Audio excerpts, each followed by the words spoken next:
Hello. Okay, I said I wasn't going to do this, but I think I'm going to do this.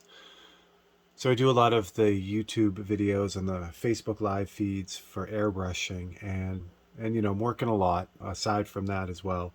And I really kind of wanted to get back into a hobby that I haven't touched that much since I was a kid. So when I was a kid, I used to build a lot of scale models. Loved doing it. I would spend all my paper route money on airplanes. I would spend Saturday mornings building them and then spending the rest of the week playing with them until they were broken and then repeating that pattern again on Saturday. I was still am a big Star Wars fan. So once the Star Wars models started hitting the shelves, I was buying all of those as well, playing with those until I broke them, and then I would take all those broken pieces and glue them together to make different things. So it was a lot of fun. Now, I haven't done very much scale modeling, or actually, I haven't done any scale modeling really since I was a kid. I briefly got the urge to get back into it when I was working for Bear Air, and I was exposed to all these modelers that were doing the most amazing things, but I just didn't have the time. So I just never got back into it. So here we are. I thought that it would be fun to put together this Bandai ATST. I just grabbed it at Hobby Lobby. It was on the shelf, and I'm like, yeah, that'd be a lot of fun. And then, of course, in classic Steve style, it just kept getting to be a bigger and bigger project until now here we are. So what I decided to do was I decided to build this model, but also make a kind of diorama for it. I thought I would do the windswept plains of Hoth at the end of the battle between the rebels and the Empire after they had taken the rebel base. So I thought it'd be really cool to have the ATST on a kind of a frozen field with the trench going through it, the blown up gun emplacements from the rebels, and that's kind of what I'm thinking. So what I had was I had this just this regular plaque base cheap pine thing, and then I got some foam too. I got a bunch of foam, so that we'll use that for the snow, so I can carve that and go kind of crazy with that. I'll scratch build the gun emplacements again. This is where it went from Steve just build the model, just do it, just build a model and have some fun, to now it became this whole project. But I'm having fun with it, so I figured I'd take you guys along with me. So this is the Bandai 148 scale kit. They've got a lot of really neat models. What I was totally impressed with was the actual detail in the molding. Like I said, I haven't done that much scale modeling in a long time. The casting is way better than what I was dealing with back in the 80s. So I was pretty impressed. One thing that I wasn't really happy with though is the pilots. They kind of look like, I don't know, for as detailed as everything else is, these guys look very stiff and just kind of, I don't know, blah. And they're both exactly the same. They're like creepy twins from The Shining. So what I decided to do was I grabbed a Tamiya. I'll show you this real quick. So it's a Tamiya field maintenance set.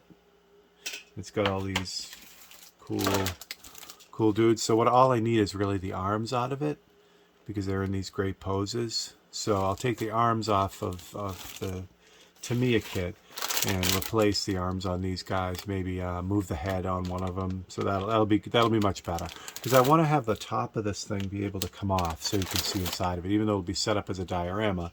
I want you to be able to see the cockpit, because the other thing I did was I hit up green strawberry for these photo-etched pieces for the kit, which I'm really excited about. So these just add an extra level of detail to that as well. So I'm excited about that too. So that's kind of what we got. I have a ton of reference, starting with my dog-eared blueprints book, which I love so much. There's a bunch of information on the gun emplacements, which is really nice in here. And then I got a whole bunch of stills from Empire Strikes Back.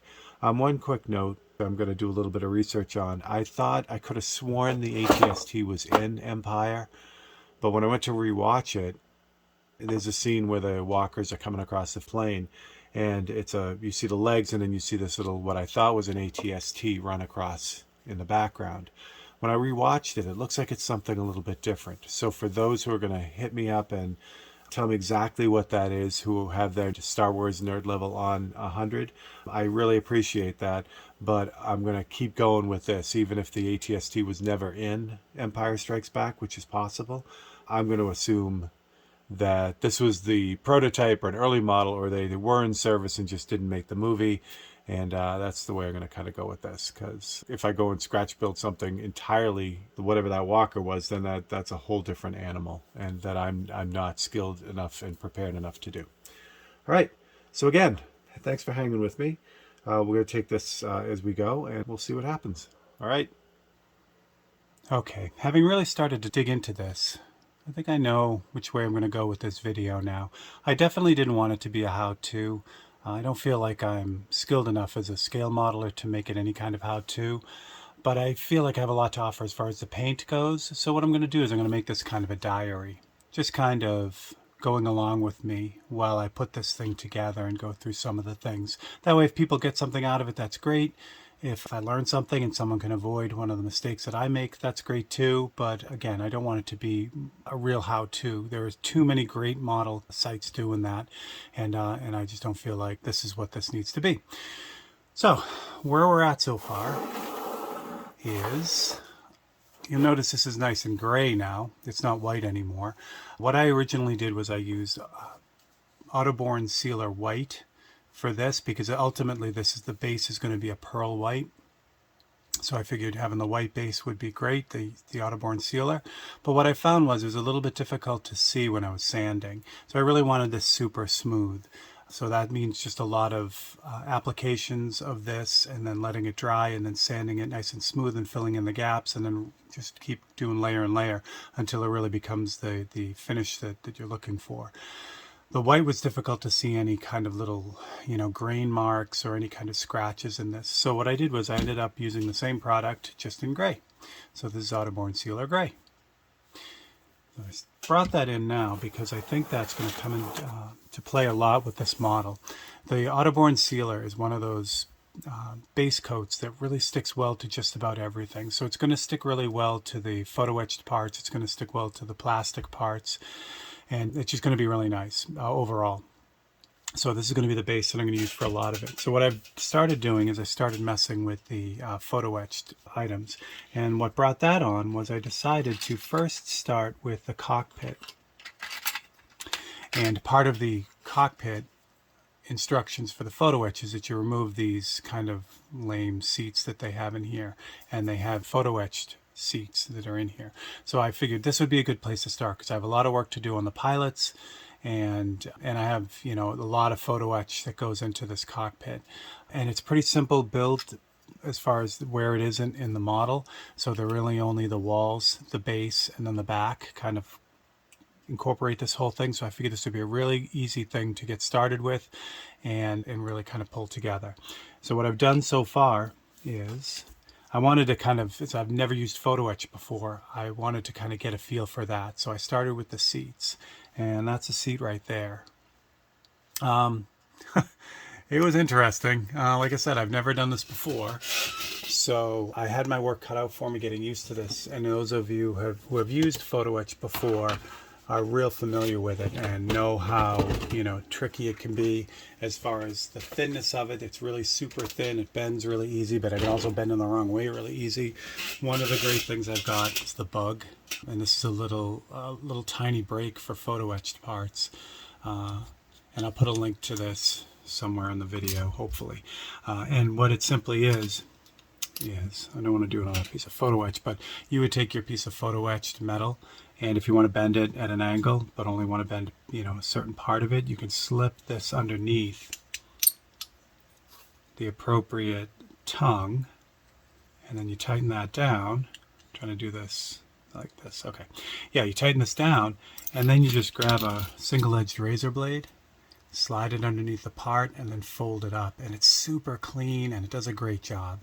So yeah, really great. It's called The Bug, and like I said, I'll see if I can put a link to it. I know the company. I know the owners of the company. I think are retiring, so you want to try to find this if you can. I really, really love it. It made this whole thing a lot easier. So it's a lot of folding, and this is kind of what I came out with. This is the new photo-etched seat instead of the kind of lame one that it comes with.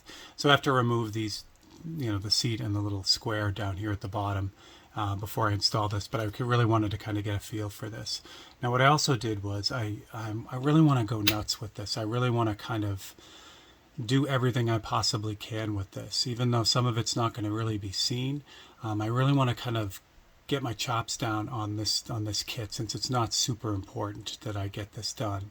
I do want to get this done for the Cleveland Model Show, which is in November of 23, and it'd be fun to be able to display this as my first. I've never displayed a model, obviously, in a show before, so it'll be fun to kind of bring this down. So I really want to take my time and get this right. So this is the photo-etch seat all bent and in the right spot. And then what I did was I ended up using the Revell Surfacer, the filler, to fill in any of the gaps, let that dry, and I sanded it. And I really want, it to be solid, all the way around. The other thing I did too, and again, I don't want to get too much into this the whole build, but I also put a piece of cardboard in here too. This just basically just folds around and makes this shape, but there's an opening inside of it. So that was a little bit difficult for me to kind of manipulate and handle. So I ended up rounding over a piece of cardboard, just regular mat board, and gluing it in there as I built it. And that made this back much more sturdy, so I could do things like sand it, when I was getting a little 1000 grit sandpaper to sand the surfacer to get that nice. And then what I did when I was done with that, you can start kind of see the metal through some of it.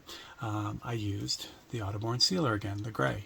So this gray is really nice. It's going to be close to the final color, but it also just acts as a great primer for this metal photo etch part. So that's how that's going to go. So I'm going to finish the other seat with that, and same way. And then I'll do all the modifications on this, take out those and all the other bits and pieces that need to come out. There's a lot of photo etched in the cockpit, which I love. When I display this, the whole top of the ATST is removable, so I'm going to leave the whole top of it off, so you'll be able to see right in. I mean, we really won't be accurate, because the top is off it, but I want people to be able to see all the work I did on the pilot and the co-pilot. Real quickly too, I don't know if you can pick this up, if the camera picks this up, but you notice how, all right, if I do this, see how shiny that, that plastic is? So I painted the interior again with that Autoborn sealer, and what I love about it is it's got that kind of matte finish to it. And this stuff is remarkably durable. It sticks like crazy.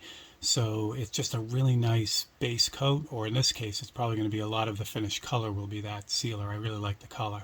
And I'll get in and I'll paint all the, the extra parts, and once I get the photo etched in and everything. So that's kind of how that's going. And finally, the pilots. So here is, I don't know why, this kit is great. It's got so much tiny, minute detail in the molding, but the pilot, both pilots are exactly identical, and they have this kind of lock-armed, symmetrical, weird thing going on. They look like some kind of, like I said, some weird, like the weird twins from The Shining. So the first thing I did was I cut off his arms, and I got this World War II tank crew kit from Tamiya, and they've got all these great arms and legs and all kinds of other stuff. So first thing I did was I took my pilot and I removed his arms. And what I'm going to do is I'm going to replace them with the Tamiya arms that are going to match. And I haven't done this yet, which is kind of what spurred doing the cockpit first. I can't really put all of this guy together until I have him in the right spot, so that I can have his arms actually on the controls, which is going to be important, I think, to the whole look of it. It doesn't make any difference, if I do all this and his arms are just kind of like floating in midair. So I'm going to finish the cockpit first, and then I'm going to get the pilot in, and then that will help me determine where the arms go. So that's kind of the plan.